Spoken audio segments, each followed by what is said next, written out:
Hey you guys, it's Peter, and I'm back! Of course I'm back, I'm not going anywhere! Peace! Peekaboo, I see you because I'm YouTube famous now! Woo! Available in 2029.32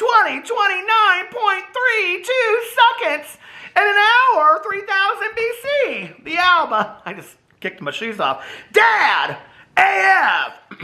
It's the end of the world as we know it, and I feel every rose has its thorn. Beast! How are you guys doing today? Happy Thursday. Yesterday I said happy Thursday and it was actually Wednesday. Today is Thursday. Happy Thursday. How are you doing? Okay, let's get right into today's video. Now, I have to tell you, I love Q&As, okay? I love to watch them.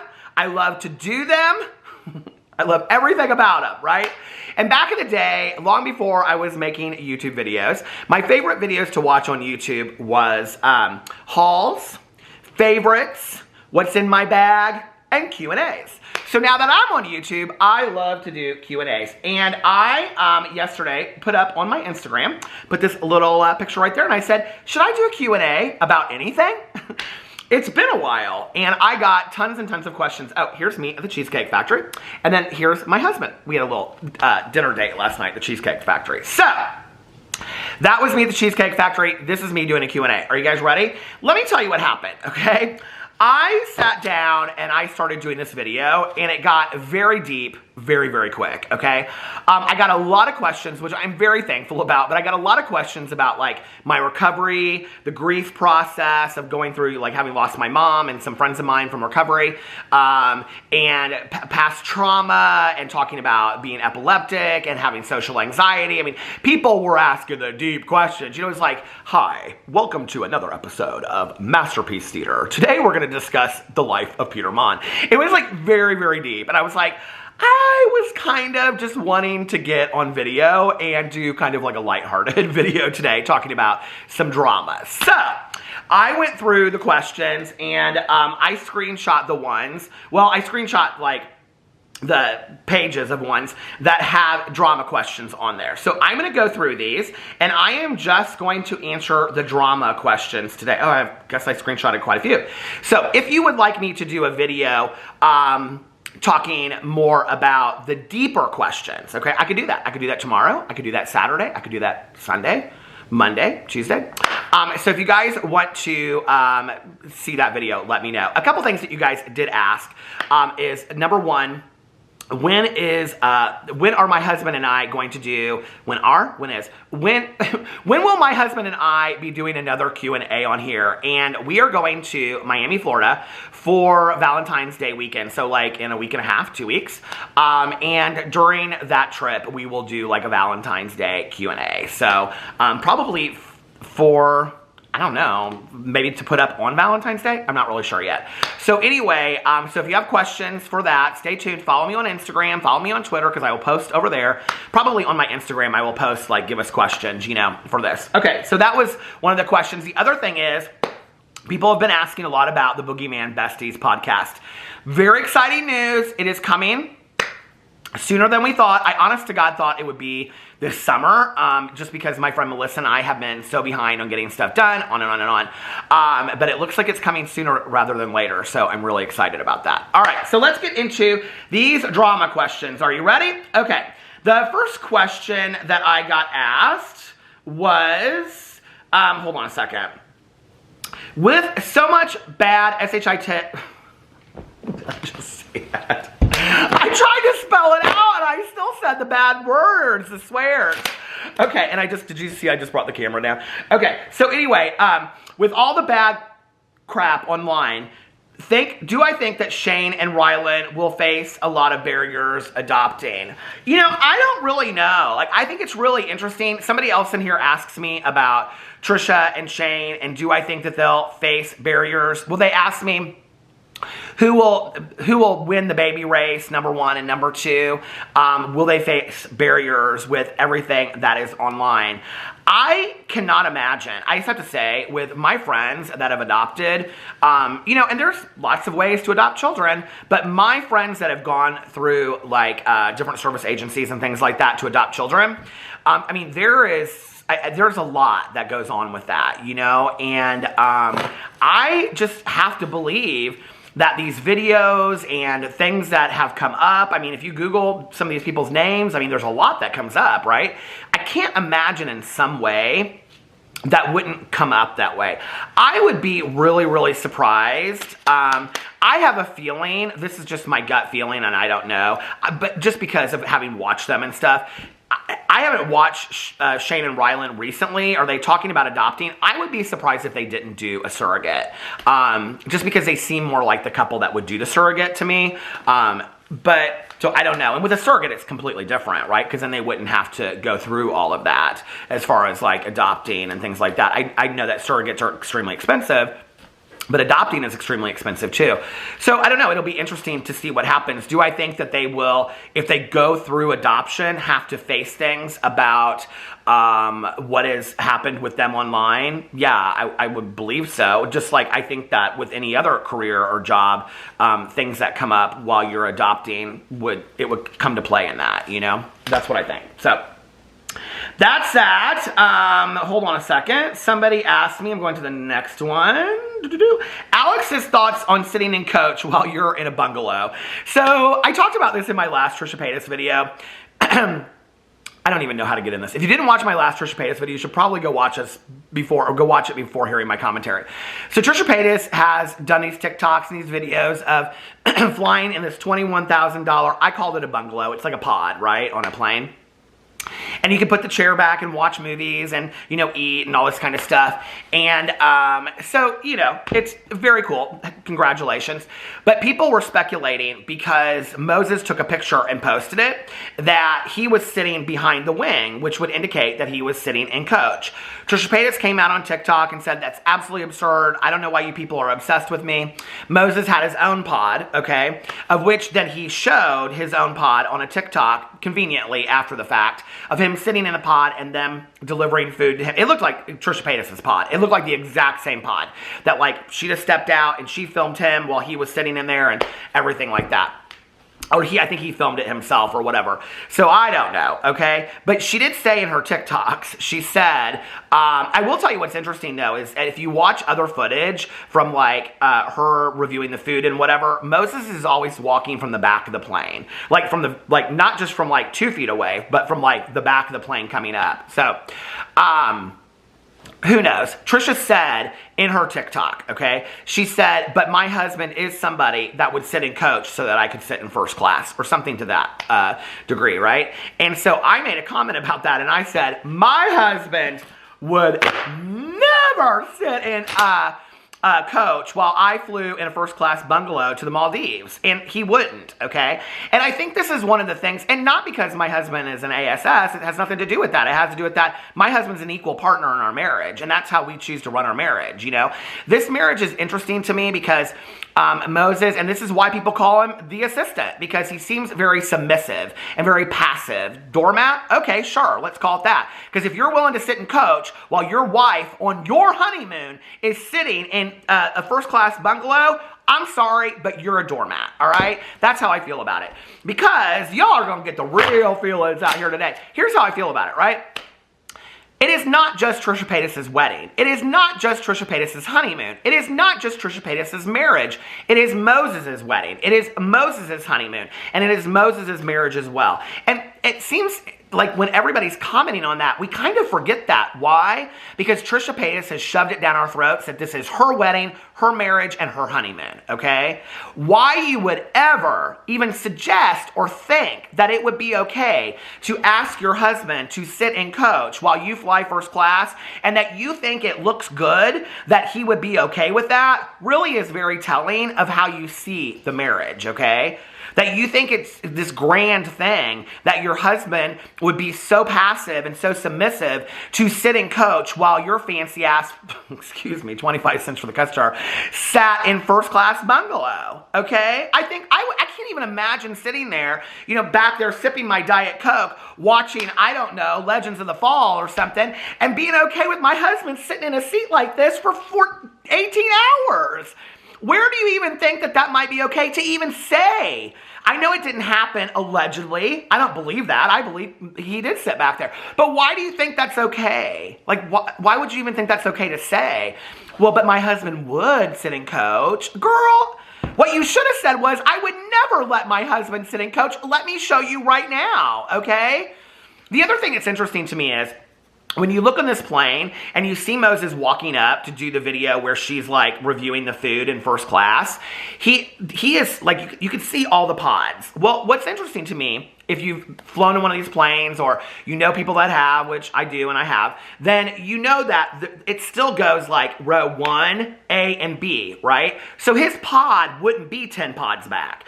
His pod would be right next to her or up or down, right? Especially because the fans came over here and they said, oh, no. She booked this a long time ago and paid for it then. Well, the prices that she said she paid for it on front of me's are not matching what she's saying she paid for it now. Just saying, okay? So figure out how you want to defend that lie. So anyway, I don't know where Moses was sitting on this plane, right? But the pod that he took the TikTok in looks exactly like the pod that she was sitting in to me, right? Which means he would have been sitting in front of her or behind her. But they didn't even really show any of that. So, whatever. But it's ridiculous to me anyway. Okay, let's see. A lot of questions about writing. Thank you very, very much. Thank you very much. Let's see. Hold on a second. Favorite Mary-Kate and Ashley movie. You know what? I don't think I love Mary-Kate and Ashley Olsen. Today. I didn't ever watch that movie Full House. And that neighbor girl, she drove me crazy. But I don't think I've ever seen a Mary-Kate and Ashley Olsen movie in my entire life. Favorite thing you reviewed so far in 2022? I don't know, but 2021, I can tell you my favorite thing I reviewed was the Arby's cinnamon something milkshake. That was the best thing ever. Actually, probably one of the favorite things I've ever reviewed was today. I reviewed I don't think I've ever eaten at Culver's before. And I went there today and I reviewed the cherry chip butter cake concrete mixer. It's like a blizzard. It was really good. Okay. Why did I screenshot this one? Hold on a second. If you could come out with any any Peter branded product, what would it be? Love you. I mean, it would be lip gloss, 100%. Let's be real now. Okay. Hold on a second. I can't see the top of this. Somebody said dream sponsorship, a collab. Mine would Audible, 100%. I love Audible. I spent so much money at Audible. Favorite band in high school. My favorite band in high school was, well, I just listened to so many. I would have to say my favorite band in high school was The Cure. But I listened to The Cure, New Order, The Smiths, Susie and the Banshees.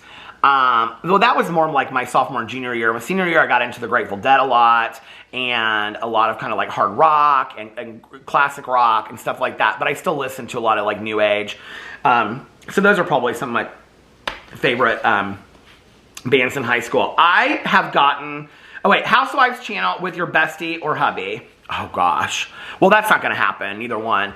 But Tanya and I love to do the Housewives discussions. But Alex and I always watch the Housewives together. And interestingly enough, I got a lot of questions about my thoughts on this season of Real Housewives of Salt Lake City. And then people also asked me, where is the question here, on what I think about Jenny Nugent being fired from Salt Lake City.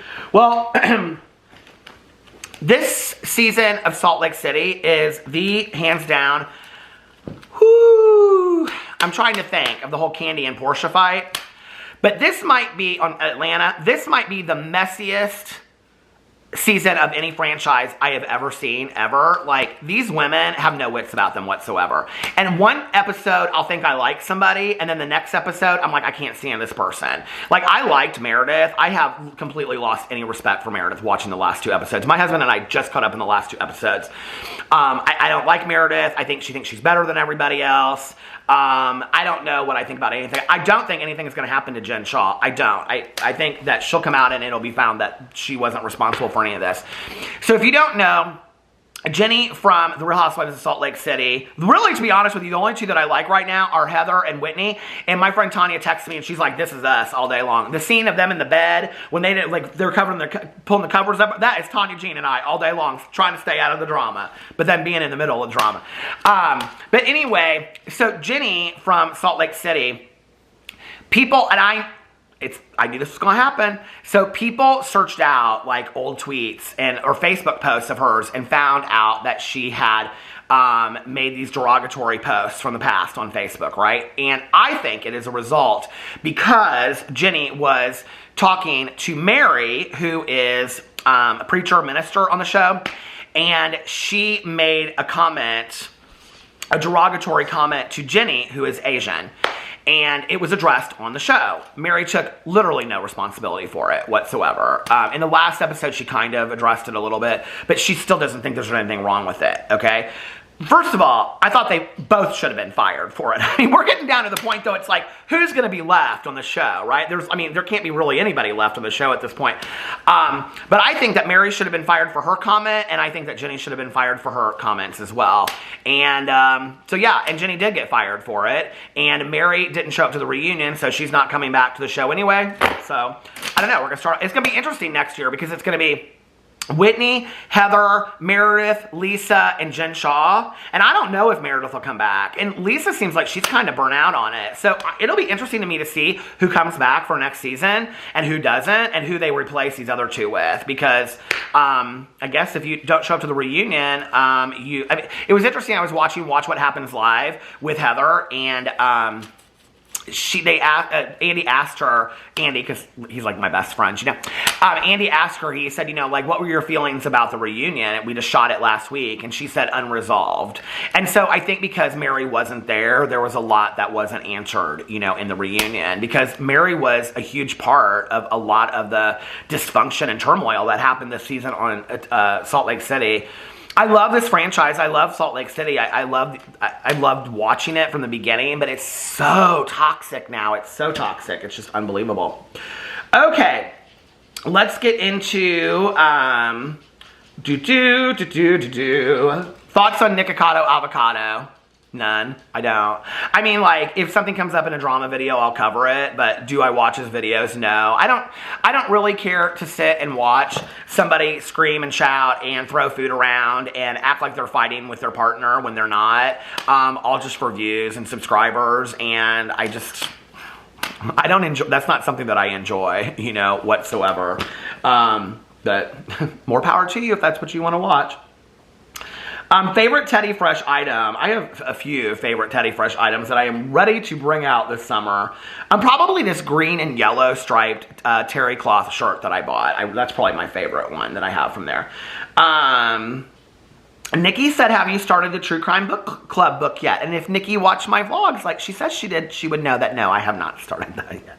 Nikki is a member of our book club, and she comes in every week or every time and guests, and she knows I love her and stuff like that. So, hold on a second. I like screenshot a lot of things, and now I'm like, what was I screenshotting? Was I just screenshotting everything?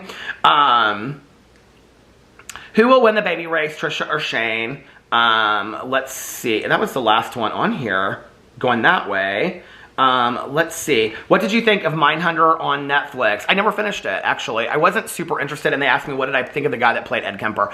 I thought he was fantastic, but there's something about that show that I don't absolutely love. I don't know what it is. I think part of it for me is that I watched the show Looking, and the main character of Mindhunter was the main character on Looking, and or was in the show, and I have a hard time looking at him in a completely different way. So I loved that show Looking on HBO. There was a couple more questions in here that I wanted to answer, so let me make sure that has anyone in the YouTube community ever legally threatened you? Never once. I have never received a cease and desist. I have never received anything like that. Never once, ever. And I have never signed a non-disclosure agreement.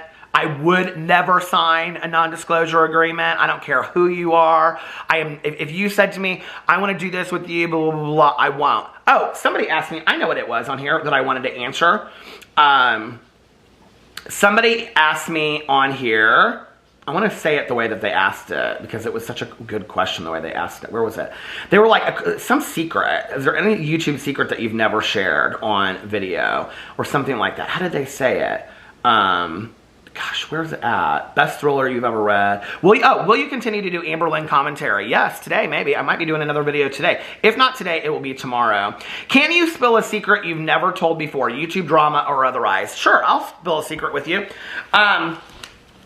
All of those big YouTubers that you trust so much, like Jeffrey and Shane, they all sign non-disclosure agreements with each other. So I've heard directly from somebody that would know. And no, it's not Gabby Hanna. It's somebody a lot more in the know than that. And I think it's very interesting and very telling to me that you're going to do this, and this is one of my huge issues that has always been with Shane Dawson, that you're going to do this huge series on Jeffree Star, but yet you signed a non-disclosure agreement, or you had him sign non-disclosure agreements. I have always wondered, what's the real deal behind the scene? I always wanted to know. Don't show us the ugly world of the beauty community for 30 million views. Don't show us your, highly edited, what you want to show us about how you and Jeffree Star are the best friends, even though you guys never interact anymore. Who'd care about all that? Why don't you show us the real deal behind the scenes? I like to know what Shane Dawson saw that he never talked about when he sainted Jeffree Star, These people, they all sign non-disclosure agreements with each other. I'll tell you this, I've never been asked to sign a non-disclosure agreement. I don't think. Have I ever? No, I don't think I ever have. I don't think I've ever been, I'm like thinking here, have I ever been asked to do, no, there was even a period where I was going to do this series on YouTube, and I was like, never even confronted or asked about signing a non-disclosure agreement, and would never sign a non-disclosure agreement, okay, period, end of story. You're not going to tell me that I can't talk about something down the road, about my experience and whatever. And I think that's part of what goes on with these people. But like, this is the thing for me that's always interesting. If you're having everybody that enters your life sign non-disclosure, and this is just a blanket statement to any YouTuber out there, but I do think that in the beauty influencer community, it happens a lot. I think a lot of those beauty influencers sign non-disclosure agreements with people, right? But if you're somebody, like Jeffree Star used to brag about non-disclosure agreements and whatever, if you're somebody that's having everybody in your life sign non-disclosure agreements, what does that say about you? What does that say that you're so afraid that people are going to hear you say? What are you saying behind the scenes that you're so afraid that people are going to talk about, right? Maybe you ought to look at who you really are as a person. But no, that's something that I do know goes on a lot, are this non-disclosure agreements. People want to talk about cease and desist and all this kind of stuff. And I can remember talking to my attorney years ago about cease and desist. And my attorney was like, cease and desist don't really mean anything. And I was like, what do you mean? And he goes, cease and desist are really kind of like a threat. He said, no, I haven't gotten one. But he was like, they don't really mean anything. It's like, they're kind of like a threat. Like, if you don't stop, then I probably will sue you. But it isn't anything like you have to follow. He was like, people get cease and desist, and they think that, it just like, it means that they can't ever talk about this person again. He goes, it doesn't mean anything. Oh, I know what it was. I asked him one time because there was a lot of talk about somebody, I can't remember who it was now, but somebody getting a cease and desist. And he goes, why are you worried about getting a cease and desist? I was like, well, always kind of. And he goes, if you get one, just let me know and I'll take care of it. And I was like, okay. So it's just really not that deep, But yeah, I think there's a lot more of that goes on, behind the scenes, whatever. I think there was a lot of that. Like Tati Westbrook came out and said there was none of that happened. I don't believe that. I don't believe that whole thing with Tati and James Charles and Shane Dawson and Jeffree Star and all of them. And then they shut up real quick. Somebody intervened. YouTube intervened. Somebody intervened on a bigger level than Tati ever wanted to admit in that video. And they never collaborated that story, so we don't know their side of it. There was some agreement that was made about how that all went down. That videos were going to be pulled by James Charles, or left up by James Charles, that Tati was going to tell her side, that they were going to be, that was all very contrived to me. Like, there was some big thing that happened, and I don't care. They can sit in video after video after video and claim otherwise, but I don't buy it. So, anyway. But, I think that's the last, is that the last question? Favorite YouTuber to watch at the moment? I'm obsessed with anything off the grid, okay? I'm obsessed with these building shipping crate houses out in the middle of nowhere. What are these guys' names? Everybody comments on it on my video. If you comment underneath the video, I will tag it, but it's like Tyler and Todd, or Tyler and Ted, or Tyler and somebody, and they built this geodome house out in the middle of nowhere, and before that, they were travel YouTubers. They're like my favorite YouTubers of life right now. They're so nice, and they're so peaceful, and they're so kind, and I just put on their videos, and I'm just like, oh my God, I just love them, right? It's like not problematic, it's very peaceful. They need their own show on TV, not on YouTube. They need their own show, like living out in the middle of nowhere. It's really cool, and their house is super cool. They did a video over Christmas called We Live in a Snow Globe, and it really does look like a snow globe. I mean, it's absolutely beautiful. So that's probably my favorite YouTuber right now to watch. But anyway, let me know what you think about all of that in the comment section below. If you'd like me to do a more deep Q&A talking about all kinds of things with my life, let me know that in the comment section below too, and I will do that as well. And I love you guys. I love you guys. I'll see you tomorrow. Bye.